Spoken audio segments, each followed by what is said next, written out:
I'm Rita, and my life was a quiet, predictable grind. Until the night everything shattered. Under the flickering lights of Dino's Diner, where I've poured coffee and forced smiles for years, a single conversation turned my world upside down. My heart raced as I stood in the dim alley behind the diner, torn between the comfort of my marriage to Ethan, my steady anchor, and a dangerous temptation that clawed at the edges of my restless soul. The cold night air couldn't cool the fire of guilt and curiosity burning inside me. What did I choose in that moment of weakness, and how will it unravel the life I've built? Stick around to find out. Picture this: the faint hum of a flickering streetlight outside my window, casting jagged shadows across my bedroom ceiling as I lie awake at 3 a.m., my mind racing with a memory I can't shake. My name's Rita, and I'm 28, living in a sleepy suburban pocket just beyond the hustle of Chicago. This little town, with its cracked sidewalks and identical houses, has been my world for as long as I can remember. I've been married to Ethan, my high school sweetheart, for 5 years now. He's 30, a mechanic at a garage down the road, with hands that are always smudged with grease, but gentle when they hold mine. He's the kind of man who steadies you, like an anchor in a storm. But lately, there's this unspoken gap between us, a quiet that stretches too long over dinner, a distance I can't seem to cross no matter how hard I try. I've been working at Dino's Diner for 7 years, a 24-hour spot on the edge of town where the coffee's always bitter and the air smells like fryer grease and desperation. It's a place where truckers, night owls, and lost souls collide, and I'm there, pouring refills and plastering on smiles that don't quite reach my eyes. My boss, Marco, is 42, Italian-American, with a laugh that booms through the diner and a temper that can flare up faster than a grease fire. He's been running the place for over a decade, a charmer with a reputation for sweet-talking anyone into a smile. Though with me, he's always kept it professional. At least he did until recently. Then there's Lila, my best friend and coworker, 26. A single mom with a tongue sharp enough to cut through the thickest tension. She's my rock during those endless shifts, always ready with a quick jab or a knowing look when the hours drag on. My life, if you could call it that, is a loop of predictability. Every morning, I wake up to an empty bed, Ethan already off to the garage before the sun even thinks about rising. I drag myself up, pull on my worn-out sneakers, the soles practically begging for mercy, and head to the diner for another day of the same. Coffee cups clink, orders get barked through the kitchen window, and I move through it all on autopilot, my body aching from the weight of trays and the weight of something else I can't name. I'm grateful for the paycheck, don't get me wrong.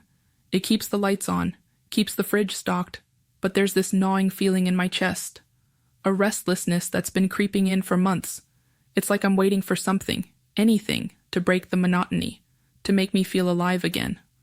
I don't know what's missing, but I feel the absence of it every single day. The diner is my second home, for better or worse. The fluorescent lights buzz overhead. The jukebox in the corner croaks out tunes from decades past, and I'm there, caught in the grind of it all. It's just past 5 p.m. when I pull into the cracked asphalt lot of Dino's Diner, the sky already bruising into a deep autumnal gray. A chill bites at my skin as I step out of my beat-up sedan, the kind of cold that seeps into your bones and makes you crave the warmth of indoors. I tug my jacket tighter around me, my breath fogging in the crisp air, and push through the glass door, the little bell above it jingling like it's announcing my arrival to the chaos inside. The diner is a living, breathing beast at this hour. Truckers hunch over steaming mugs of black coffee, their eyes heavy with miles of road behind them. Families cram into booths, kids smearing ketchup on their faces while parents look too tired to care. The jukebox in the corner blares some old rock tune, the kind that makes you tap your foot even if you don't mean to, cutting through the clatter of plates and the hum of conversation. I weave through the crowd to the back, grab my apron from the hook and tie it around my waist, the fabric worn thin from years of spills and sweat. Lila's already there, wiping down the counter with a rag that's seen better days. She glances up, her dark eyes glinting with mischief, and tosses me a smirk. "Hey, Remember that guy yesterday who snapped at you over cold fries? Bet he's still crying into his pillow about it. I can't help but laugh. A quick burst that cuts through the weight I've been carrying all day, and I shake my head as I clock in. Yeah, well, he can cry all he wants. I ain't got time for his nonsense. I dive into the rhythm of the job, the familiar dance I've perfected over the years. My hands move on their own, balancing trays loaded with greasy burgers and soggy fries, dodging spills on the sticky floor like they're landmines. I chat with the regulars as I refill their coffee, folks who've been coming here so long they know my name before I even pin on my tag.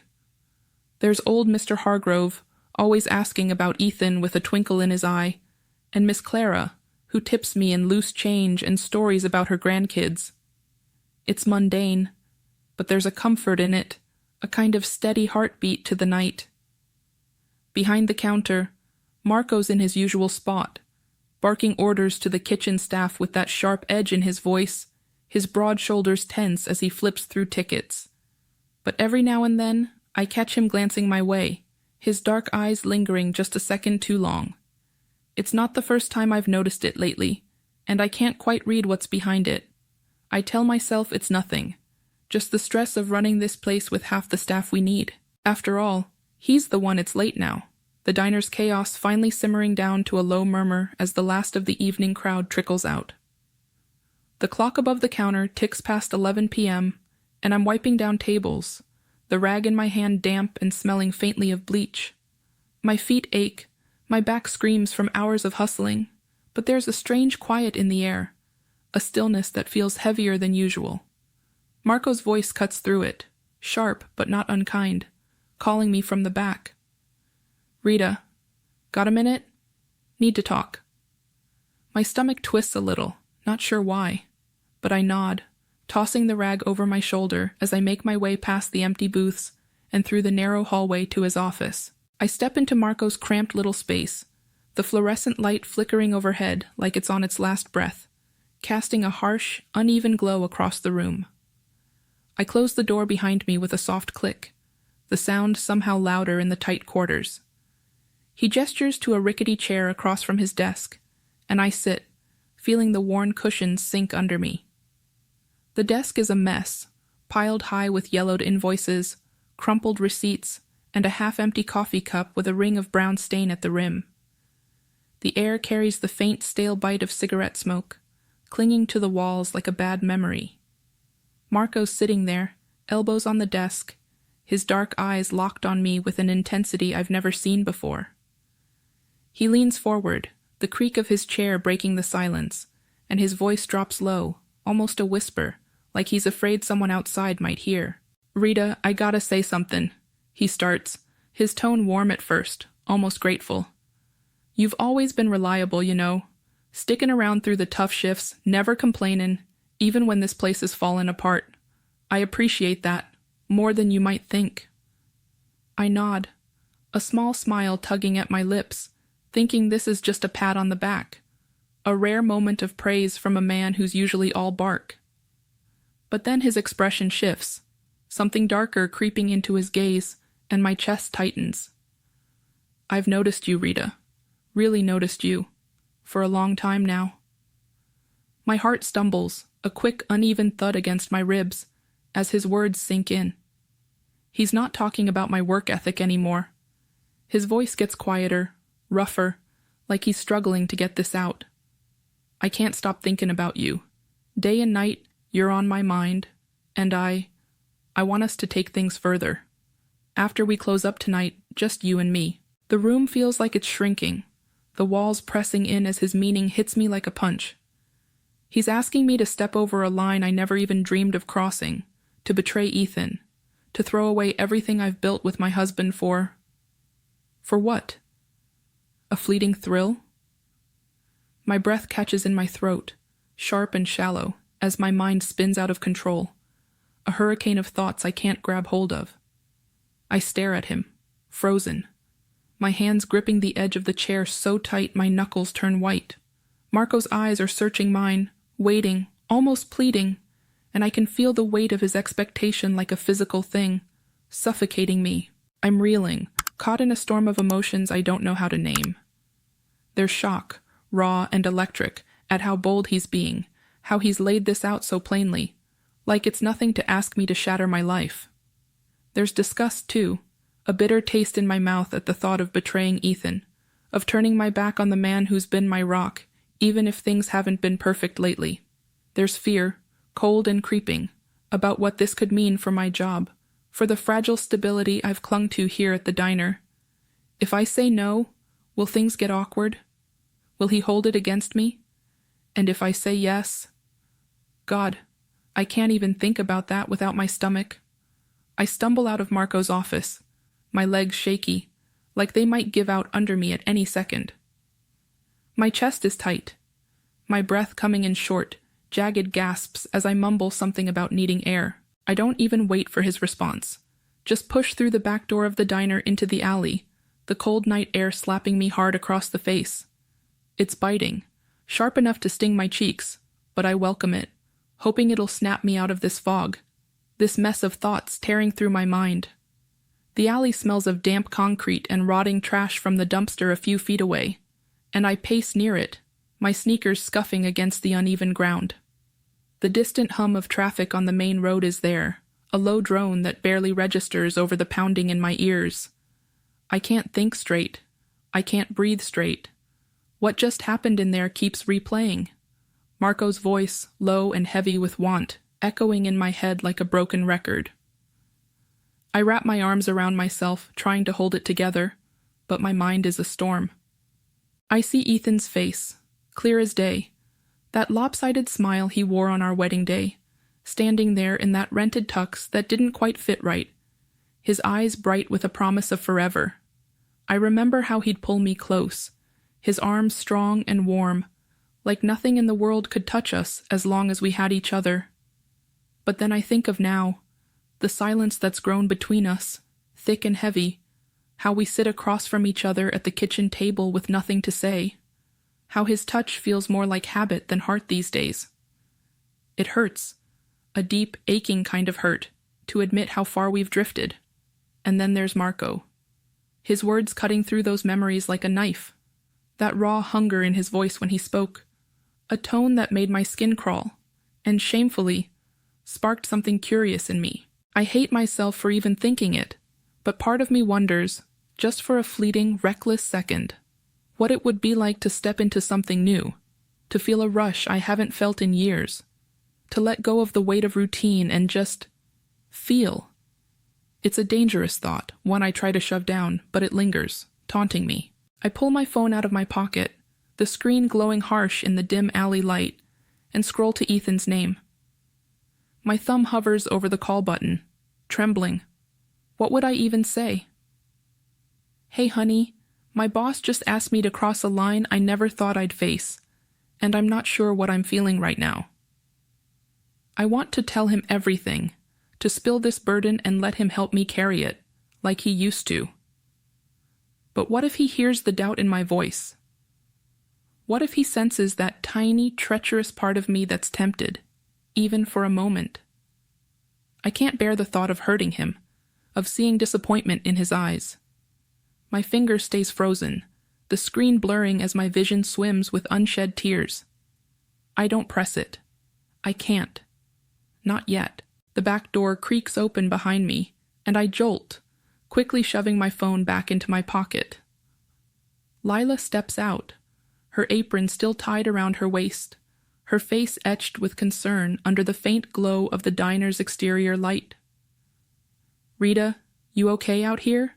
she asks, her voice soft but probing, like she already knows the answer. I force a smile, the kind that feels like it's cracking at the edges, and nod too quickly. "Yeah, just tired. Long shift, you know." My words sound hollow, even to me, and I can tell by the way her brow furrows that she's not buying it. She steps closer, her eyes searching mine, and for a moment, I'm terrified she'll ask more, that she'll see right through me to the chaos underneath.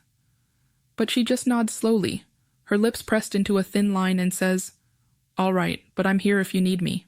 Don't forget that." It's just past midnight, and the last straggler has finally stumbled out of Dino's diner, leaving behind a crumpled napkin and the faint echo of the bell above the door. I'm standing near the kitchen, my fingers fumbling with the knot of my apron, the fabric slipping through my shaky hands like it's trying to escape me. My heart's a jackhammer in my chest, each beat so loud I swear it could wake the dead. I've been dreading this moment since I stepped back inside from the alley, since Lila's concerned eyes burned into mine, since Marco's proposition carved itself into my brain like a scar that won't fade. I know what's coming, and there's no running from it now. I hear his footsteps before I see him, heavy and deliberate, cutting through the eerie stillness of the empty diner. Marco emerges from the hallway, his broad frame filling the space between the counter and the kitchen door. His face is unreadable at first, but as he gets closer, I catch the glint of something urgent in his dark eyes. He stops just a few feet away, close enough that I can smell the faint musk of his cologne mixed with the diner's ever-present grease. His voice comes out low, almost a growl, like he's holding back a storm. "Rita, have you made up your mind?" My pulse is hammering so hard in my ears it drowns out everything else, a relentless drum that makes my head spin. My mouth feels like I've swallowed sand, dry and gritty, and my stomach churns like I've been tossed into a rough sea. I force myself to meet his gaze, and what I see there sends a shiver down my spine. A mix of hope, raw and desperate, tangled with an impatience that makes my skin prickle. His eyes are searching mine, digging for an answer I'm not sure I'm ready to give, but the weight of his stare pins me in place, like I'm a moth caught under glass. My mind flashes to Ethan, unbidden, a snapshot of him tinkering in the garage, his hands stained with oil, but so careful when they brush against mine. I think of the life we've patched together, piece by fragile piece, the quiet mornings and the way he still leaves a coffee mug out for me, even when we barely speak. But then, there's that other part of me, the one I've buried deep, the one that's been clawing at the edges of my soul for months, maybe years. It's a hunger I can't name, a yearning for something wild, something that breaks the cage of my routine. It terrifies me, how loud that part of me screams right now, drowning out the voice that begs me to stay loyal, to stay safe. My lips part, and the word slips out before I can stop it, trembling and barely audible, like it's not even mine. Yes, it hangs there in the air between us, heavy and sharp, a blade I can't pull back. It feels foreign, like someone else spoke it, but it's out now, and there's no undoing it. Marco's face shifts, the tension in his jaw easing as a slow, almost predatory smile creeps across his lips, curling at the edges in a way that makes my breath hitch. He steps closer, just a fraction, but it's enough to make the space between us feel suffocating. His voice drops even lower, a murmur that sends a jolt through me. "You won't regret this, Rita. I promise you that."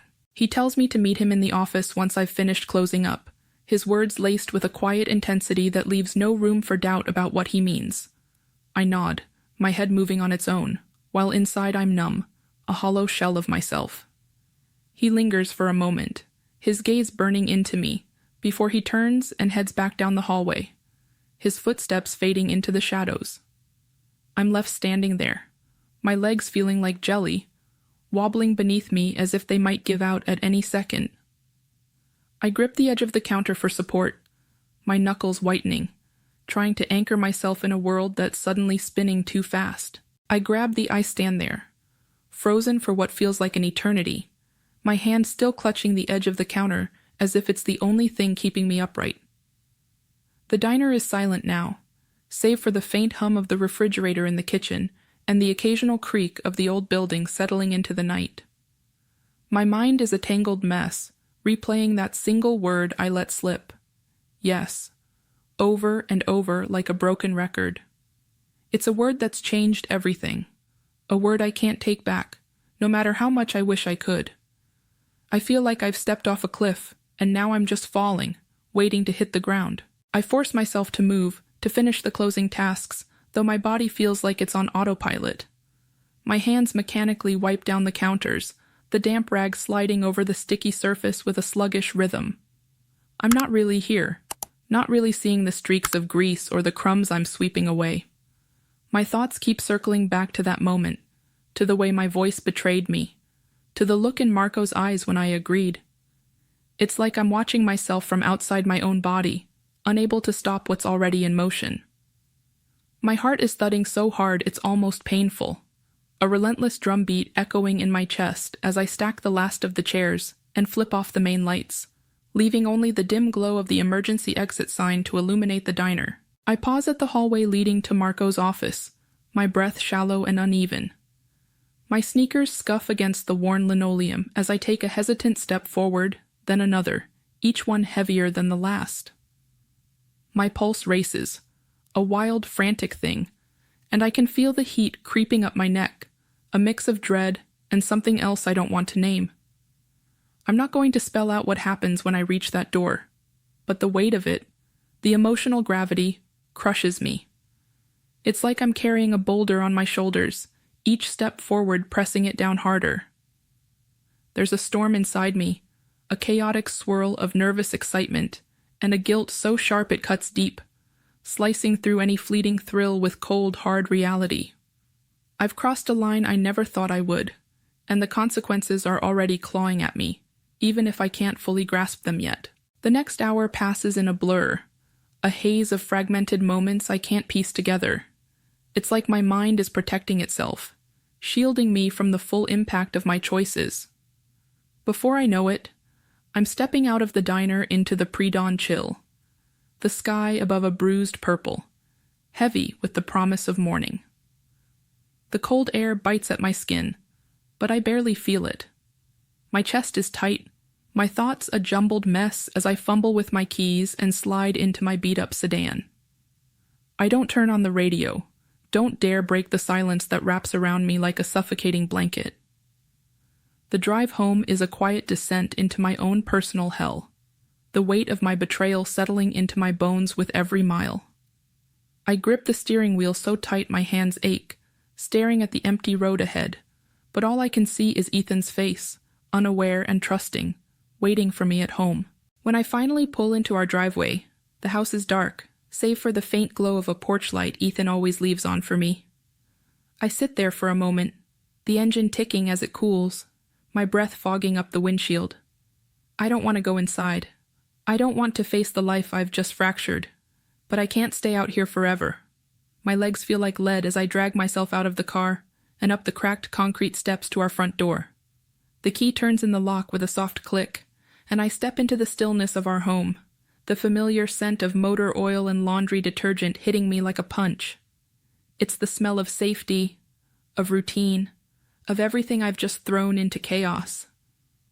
I creep through the living room, avoiding the creaky floorboard by the couch, and make my way to our don't forget to subscribe, like, and comment if you enjoyed this story.